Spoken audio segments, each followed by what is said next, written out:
Hi, my name is Melissa Griffiths and I cook at Bless This Mess. If you need to find me, you can look me up at Bless This Mess blog or blessthismessplease.com.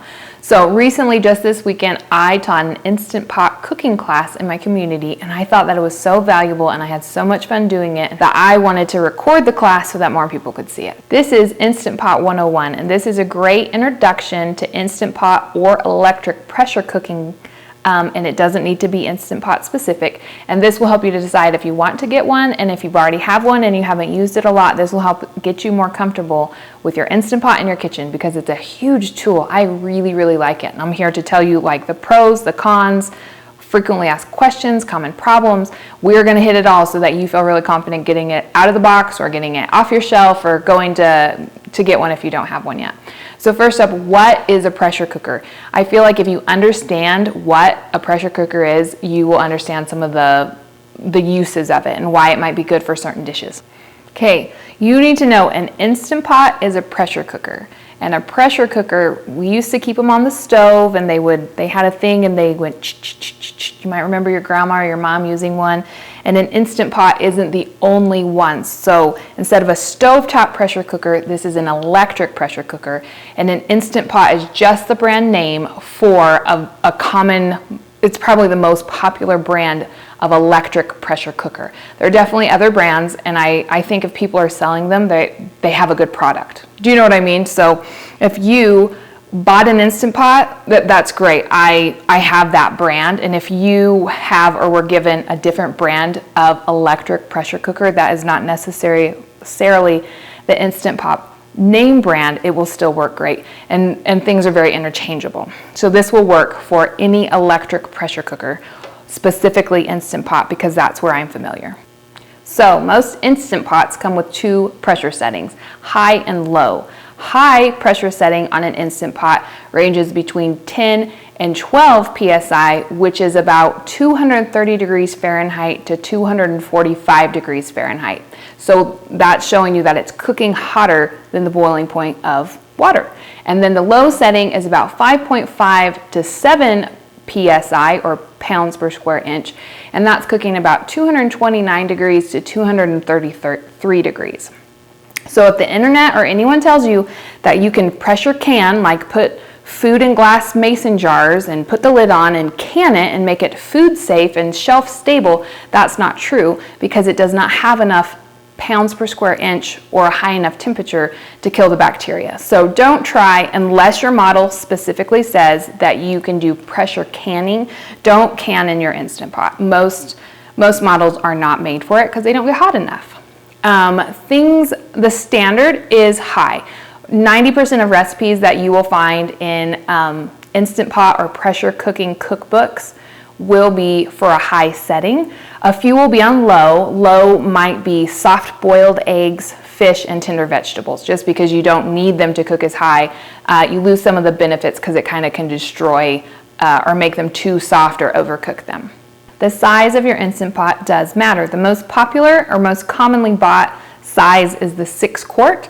But what you don't know about an Instant Pot is that you can only fill it 2/3 of the way full. So for reference, most oval slow cookers, you know, the standard slow cooker size, that's 6 quarts. And you can fill that whole thing up, and that's the cooking size. So the size of the pot inside of the Instant Pot is 6 quarts. But because you can only fill it 2/3 of the way full, you can only cook 4 quarts of food at a time. And so this is an 8-quart Instant Pot, and this will hold 5 1/3 quarts of food at a time. You don't overfill it because it needs space to create that pressure. When buying and making the decision, they also make a 3-quart, which I think, it would hold a very small amount of food. A 3-quart would hold 2 quarts of food. That is only 8 cups, which isn't a whole lot. The only person that I know that has a 3-quart Instant Pot, she lives in an RV and she's cooking for herself. So if space is an issue and you are not producing a lot of food out of your Instant Pot, the 3-quart might work. Most standard is 6-quart, and that's great for most medium-sized families.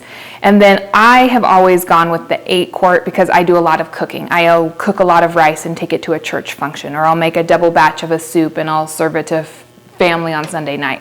So I have really liked the 8-quart for my cooking needs because I cook a lot and I cook for a lot of people often. Okay, let's go over some of the pros of using an electric pressure cooker or an Instant Pot. I love the saute function. So essentially, you know how some slow cooker recipes, they'll want you to brown your meat or saute your onions and garlic and oil before you add it to the slow cooker. You can cook that in the Instant Pot before you bring it to pressure, and it's awesome. So the saute button is right here, and you just press it. And do you see when you, right now mine's set on more, so this is the hottest cooking setting for saute. And if you press saute multiple times, it will rotate through less, normal, and more. I keep mine on the highest of the saute settings because I like it nice and hot. If you find that your onions or things are starting to burn on the bottom of your pot, switch it to the medium. You don't want a lot of things stuck to the bottom of the pot because that's when you'll get a burn notice. And I'll talk more about that in a bit. The Instant Pot can save you a lot of time. That's my second pro of why you would do it. Things like cooking dried beans, you can cook roasts from frozen. You can do also cooking vegetable stock. That's something that will save you a lot of time in the Instant Pot. An Instant Pot uses less energy than a slow cooker. The Instant Pot doesn't heat up your house like a slow cooker does. It's not emitting heat because it's trapped it all inside. You can delay the cook time. If you have kids coming home, sometimes I will get my stuff ready right before the kids are coming home. I'll set my start time to an hour past that, but it's the busy time of life, or I'm running around, or the house is busy, so I can preset it so that it starts when I want it to start. You don't have to babysit your Instant Pot. Old school stovetop pressure cookers, they came with a rocker on the top, and that was letting some of the steam out and help regulate the pressure. And if you have cooked with them, you know you needed to be within an earshot of that pressure cooker at all times, because if you could tell when they started to get agitated and mad and you needed to turn down the temperature. It doesn't need babysitting. The Instant Pot can turn off when it's done. That's something that I really like too. You can have it go through the cook setting, and then the default when it's done cooking is the slow cooker option. So it will keep food warm at a safe temperature for a long time. The flavor in the Instant Pot is amazing. There's something about the pressure that really pushes the flavors and the seasoning into what you're cooking. You know how chili's better the second day? Things cooked in the Instant Pot kind of have that flavor, like they've had time to meld and marry and be really good.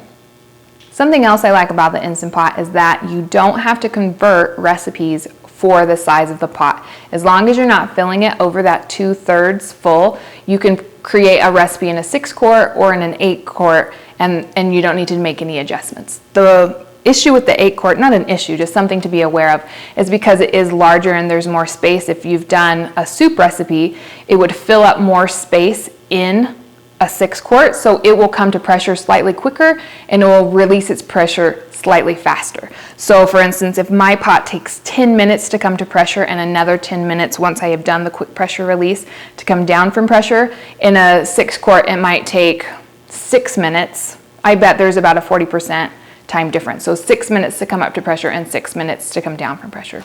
So that's something to be aware of. Okay, the last thing that I love about the Instant Pot is this insert is stainless steel.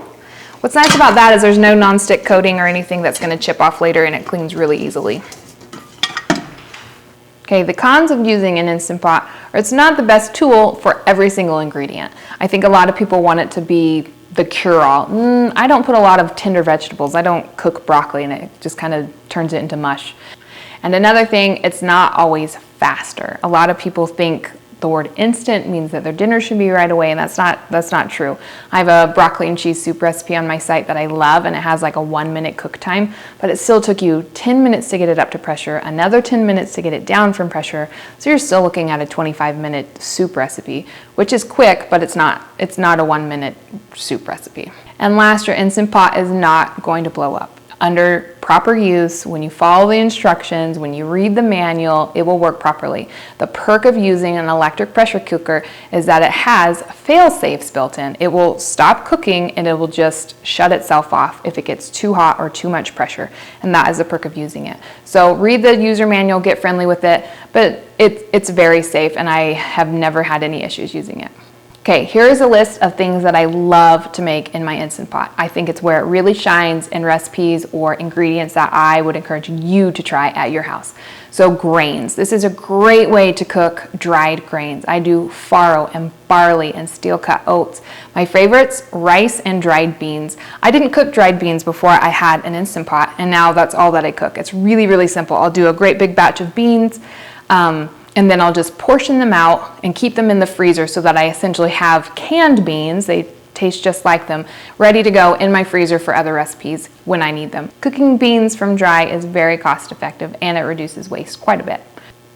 One of my favorite things to cook is boiled eggs. If you are new to the Instant Pot, that's one of the very first things that I would recommend you try. There's something really cool about cooking the eggs under pressure.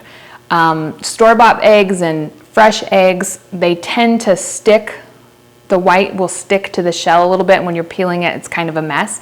But cooked under pressure, especially fresh eggs, they will peel really, really nicely. There's a membrane that is attached to the white and the shell, and over time it deteriorates. So store-bought eggs generally will peel easier than very fresh farm eggs, but if you're cooking with very fresh farm eggs, the pressure tends to break down the membrane that is attaching the white to the shell, and they peel beautifully. Soup, stews, and chilies are one of my all-time favorite things to make in my Instant Pot. You can do a lot of like dump and seal and go, and it turns out really nicely. And like I said earlier, how chili is better the second day and some stews are better the second day. You get that flavor right out of the gate with an Instant Pot, and it happens quickly. Most of my chilies I can cook using dried beans will only take about an hour to make, which I think is just amazing. One of the other ingredients that I really like to cook in the Instant Pot is different meats. It's really easy to get fall apart tender meat in the Instant Pot a lot quicker than it is in the oven or in a slow cooker.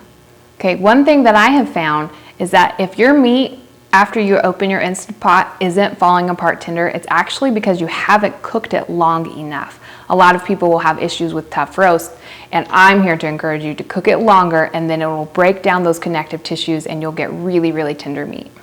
Another thing that I love to cook in the Instant Pot are certain potato products. This is an extra that I bought on Amazon. It was maybe $12.99. So this colander or strainer fits right inside of my egg quart. You see how nicely it fits together? So when I am making mashed potatoes, I will peel and cube my potatoes into 1-inch squares or so, and I'll fill up my basket. I put all my potatoes in the Instant Pot, and then you still, no matter what you're doing, you need at least 1 cup of liquid because it has to create that steam. So add 1 cup of water to the bottom, and then I cook mine for 4 to 6 minutes, just depending on how large of chunks I made. And after that time, I do a quick pressure release, and then I have this really convenient little colander of potatoes that are steamed hot, ready to go. One of the things I don't like about cooking potatoes on the stovetop is you have this pot and you have hot water and it's boiling and you're trying to drain it out and keep the potatoes from splashing you. I found that this was really, really convenient for cooking potatoes. And so then you can either turn the small pieces of cubed potato, they mash really easily for mashed potatoes, or I love to use them for potato salad. The texture is really good and it's just a simple way to cook it. And if you are doing potato salad, cut them into quite small, true bite-sized pieces, and then you can boil your eggs or cook your eggs for your potato salad right on top of the potatoes and do a 4 to 5 minute cook time. Another thing that I like to make in my Instant Pot is yogurt. It's so simple, it takes 2 ingredients. You can make any pasteurized milk into yogurt by simply pouring the cold milk into the jar of your Instant Pot, the bowl, and then you need to add a culture, which is going to be around 2 tablespoons to 1/4 cup of a unflavored or plain yogurt that has live and active bacteria in it. It'll say on the container. So I've had great luck using Greek God's plain whole milk yogurt. And you just stir in a few tablespoons into your yogurt, you press the yogurt button, and what it does, it heats up the Instant Pot to only 100 degrees. It's not using the pressure, but then it keeps it at that warm temperature for 8 hours. And then over that 8 hours, the yogurt starter that you put in will inoculate the rest of the milk and turn it into yogurt. And if you like it thicker, which most of us do, you can use this same strainer. I just line it with, I have a flour sack dish towel, and you can pour your yogurt into it and put it in a bowl, and it will strain out the whey. And after an hour to 2, you'll get a thicker Greek style yogurt, and we really like that. And you're not cooking the yogurt with the strainer in it. You're going to dump it in a lined strainer after the 8 hours, and then it will it'll strain it to make it a thicker yogurt.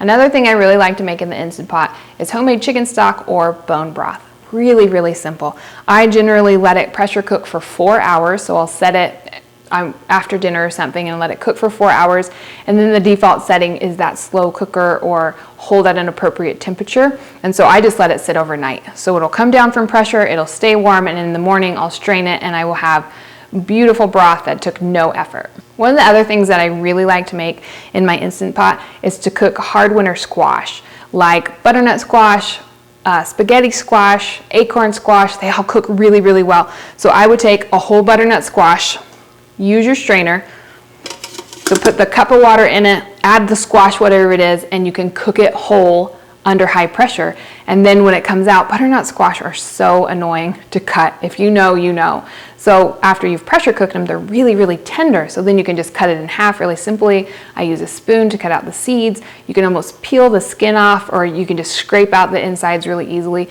It's such a great way to cook hard squash. There are a few things I don't cook a ton in my Instant Pot, and they're generally tender things or things with mixed ingredients. So mixed ingredient non-soup meals like pot roast. When I do a pot roast, I don't put my potatoes and carrots and onions in there with the roast, because by the time the roast is cooked long enough to be fall apart tender, your potatoes and your carrots are just mush and it's not good. So if you want to do a meal like that, I would recommend doing like a beef stew and cutting your pot roast into smaller chunks so that they cook more evenly with the vegetables, or cook the roast and then 30 to 45 minutes before dinner, release the pressure, add your potatoes and carrots, put the lid back on, bring it back up to pressure for a shorter cooking time, maybe 10 to 12 minutes, and then your roast will have just stayed hot and continued cooking in the pot. Your potatoes and your carrots will be a great texture. I just don't like to cook them all together at the same time because the texture, your beef will either be not tender or your vegetables will be mush. A few other things I don't typically make in my Instant Pot are things like fish. It's very tender. I don't find it very hard to turn on my oven, but you can. I've heard fine recipes. I don't do tender vegetables like spinach or broccoli or cauliflower. They just get too soft for my liking. And then I have not experimented a lot with things like desserts and pasta. The pasta that I've had tends to taste like canned SpaghettiOs, so if you don't mind that pressure canned pasta texture, a lot of people like it. It's not my preference. Desserts, people love the cheesecake, and I've seen cool things with bundt cakes, but I have not gotten into it, so I can't really recommend that. Here are some common questions and concerns when it comes to using your Instant Pot. A lot of people feel confused about all of the buttons. I'm here to tell you that you don't need to use all of the buttons. You can use the sauté function, the yogurt button, and the pressure cooker button, and that's the basic 3 that you need. For the pressure cooker button, if you press it more than once, it will toggle between the high and low pressure, and that's about all that you need, and you can set the time for the recipe. Other things that people have issues with are this inner ring can absorb the smell of the thing that you cook most often. So mine smells like ham and beans and chili, and if you were doing things like sweet recipes, sometimes that smell can get into your food, and it's not good. So a lot of people will either buy a second ring, and often a color, so that they know one is for sweet recipes, one is for savory recipes. And when I'm making yogurt, I just completely remove the ring so that my yogurt doesn't smell like chili or doesn't taste like chili, because you don't need it, because you're not bringing it up to pressure. Another thing I found is if I store my lid upside down and not locked on, it tends to not keep the smells because it has more circulation and time to release the smell. Some people will have issue with getting a burn notice, and that means that something is stuck to the bottom of the pan and it will not let it cook. This happens most commonly if you're using heavy ingredients like cornstarch, because it will settle to the bottom, or if you have sometimes tomato products, if you don't have enough liquid, will stick to the bottom and burn, and it's just telling you that something's stuck there. I have not found a good way to avoid this except for adding the proper amount of liquid. If you do get a burn notice, I generally dump out the contents into a second bowl, wash the pan really well to get up any burnt bits, and then try to do it again. And I'll often add more water or more liquid like chicken broth if I need to, so that it's a better texture and it doesn't burn on the bottom. Here's how to use it. Simply pressure cook, and then you can adjust the high or low pressure here. It's on high pressure, and then you can adjust the time here.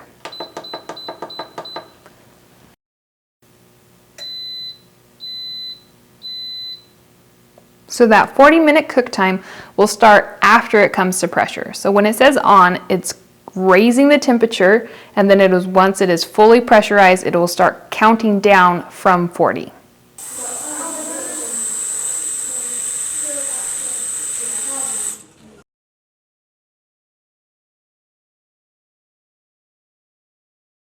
Once it has elapsed the time, it will go to the low setting. It will show L0 for low and then time, and it'll start counting back up. And you saw that it went from 1 and then it started counting back up at 1.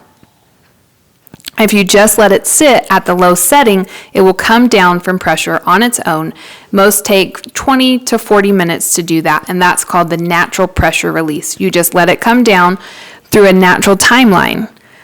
If you want to do a quick pressure release, you simply flip the sealing gasket from seal to vent. Here's one trick too. Did you know? So you've taken off your lid and it's really hot. It can hold itself. So there's Instant Pot 101. Holler if you have any questions, you need help finding recipes, or if you need some inspiration.